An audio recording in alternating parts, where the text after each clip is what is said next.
मानवीय करुणा की दिव्य चमक के अंतर्गत फादर कामिल बुल्के जो एक अद्वितीय व्यक्तित्व हैं, उनके जीवन की गाथा के अंदर ये दूसरा भाग फादर कामिल बुल्के मानवीय करुणा की दिव्य चमक लेखक ने उन्हें कहा है। यानी मनुष्य के अंदर करुणा उसके जीवन सौहार्द को ऊपर उठाती है। करुणा यानी जीवों के प्रति दया। समस्त जीव ईश्वरीय तत्व हैं और इनके प्रति दया भाव रखने वाले व्यक्ति के अंदर एक विशेष प्रकार की चमक होती है। यानी जो धरती को के जैविक तत्वों को अपना समझते हैं, उनके चेहरे पर एक दिव्य चमक होती है। ऐसे ही फादर कामिल बुल्के हैं, जिनके जीवन का दूसरा अंश अब आप देखें। आज वह नहीं है, फादर कामिल बुल्के इस संसार में नहीं है।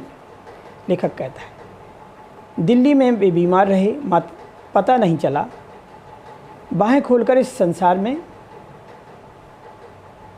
आई थी। बाहें खोलकर इस बार उन्होंने गले नहीं लगाया। लेखक हर साल आते थे, वो गले लगाते थे, लेकिन इस बार से नहीं आए। जब देखा तब वे बाहें दोनों हाथों की सूजी उंगलियों को उलझाए ताबूत के जिस्म में पड़ी थीं। यानी वो अपने जीवन की सांसों को छोड़कर इस नासवान शरीर को यहीं छोड़कर जा चुके थे। जो शांति बरसती थी वह चेहरे पर स्थिर थी। मरने के बाद भी उनका चेहरा प्रसन्नता से भरा हुआ था। तरलता जम गई थी। निकलसन कब्रगाह है, ये दिल्ली में बना हुआ है, ईसाइयों का कब्रिस्तान। निकलसन कब्रगाह में उनका ताबूत एक छोटी सी नीली गाड़ी से उतारा गया। कुछ पादरी यानी कुछ लोग फादर थे साथ में। उनके साथ रहने वाले रघुवंश जी का बेटा था और उनके परिजन राजेश्वर सिंह उसे उतार रहे थे। फिर उसे उठाकर एक लंबी सकरी उदास पेड़ों की घनी छाया वाली सड़क से कब्रगाह में आखिरी छोर तक ले जाया गया, जहां धरती की गोद में सुलाने के लिए कब्र जो है अबाक मुँह खोले लेटी थी। यानी ये बता रही थी कि हर जैविक प्राणी की मृत्यु निश्चित है और वो पंचतत्वों से बना हुआ शरीर पुनः पंचतत्वों में विलीन होगा ही। ऊपर करील के कांटेदार वृक्षों की घनी छाया थी। चारों ओर कब्रें थीं। तेज धूप के वृत्त थे, यानी धूप चारों ओर से घेरे हुए थे अपने तेजी के साथ। जैनेन्द्र कुमार, ब्रजेंद्र स्नातक, अजित कुमार, डॉक्टर निर्मला जैन इत्यादि जो हिंदी साहित्य के बड़े बड़े लेखक थे, उनके अंतिम संस्कार में आए थे। और मसीही समुदाय के लोग भी थे, पादरीगण लोग थे, यानी फादर भी थे बहुत सारे अच्छी चर्चों के। उनके बीच में गैरिक बसन पहने हुए इलाहाबाद के प्रसिद्ध विज्ञान शिक्षक डॉक्टर सत्यप्रकाश भी आए हुए थे। डॉक्टर रघुवंश भी, जो अकेले इस सकरी सड़क की उदासी में बहुत पहले खामोश दुख की किन्हीं अपरिचित आहटों से दबे हुए थे। यानी वो अपने जीवन को विश्रांति पहले ही दे चुके थे। वो उनके डॉक्टर रघुवंश के लड़के भी आए थे, सिमट आए थे। सब लोग पास पास आ गए थे कब्र के चारों तरफ। फादर की देह पहले कब्र के ऊपर लिटाई गई, फिर मसीही विधि से, यानी क्रिश्चियनिटी रिलीजियस के आधार पर मसीही विधि से अंतिम संस्कार शुरू हुआ। रांची चर्च के फादर पास्कल तोयना के द्वारा उनका अंतिम संस्कार कराया गया। उन्होंने हिंदी में मसीही विधि से प्रार्थना की, फिर सेंट जोबियर्स के रेक्टर फादर पास्कल ने उनके जीवन और कर्म पर श्रद्धांजलि अर्पित करते हुए कहा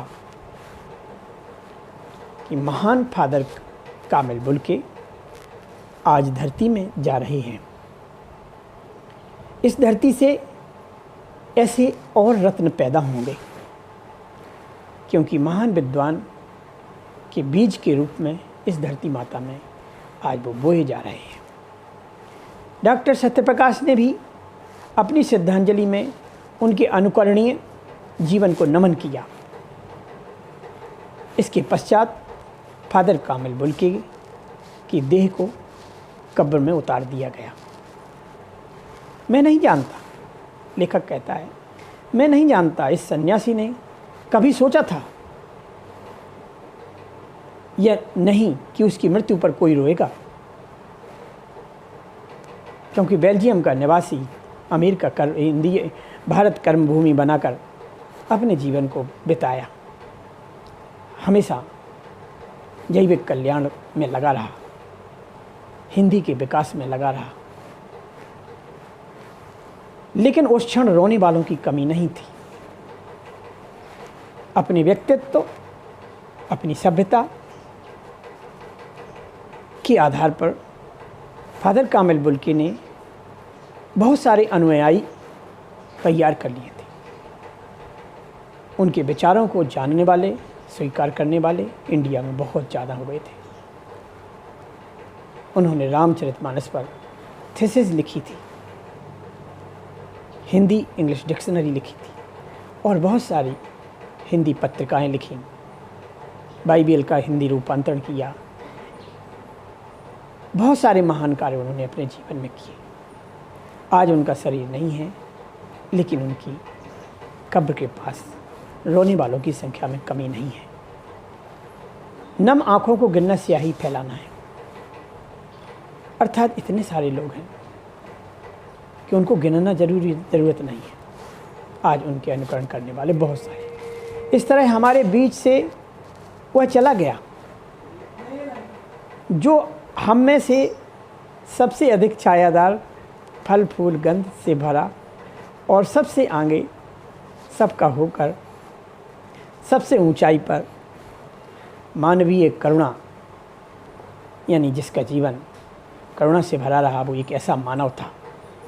तो मानवीय करुणा की दिव्य चमक के रूप में आज भी वह लहलहाता खड़ा है प्रसन्नता से, जिसकी स्मृति हम सब के मन में, जो उनके निकट थे उनके पास आज भी है। किसी यज्ञ की पवित्र आग की आंच की तरह आजीवन बनी रहेगी। उनकी याद कभी वो जीवन में दूर नहीं कर सकते हैं। मैं उस पवित्र ज्योति की याद में श्रद्धा न हूँ, झुका हुआ हूँ। लेखक ने फादर कामिल बुल्के के अद्वितीय चरित्र का बड़ी स्वच्छता, निर्मलता के साथ लेखन किया है, जो कि एक महान व्यक्तित्व का लेखन है। फादर कामिल बुल्के जीवन भर अपने कर्तव्यों से भारत भूमि, भारत की हिंदी के प्रति, भारतीय लोगों के प्रति अपनी सहानुभूति जताते रहे और अपने व्यक्तित्व को उन्हीं के प्रति लिखने वाले साहित्यों की ओर वर्धित करते रहे। ऐसे महान फादर कामिल बुल्के को सत सत नमन। जय हिंद, जय भारत।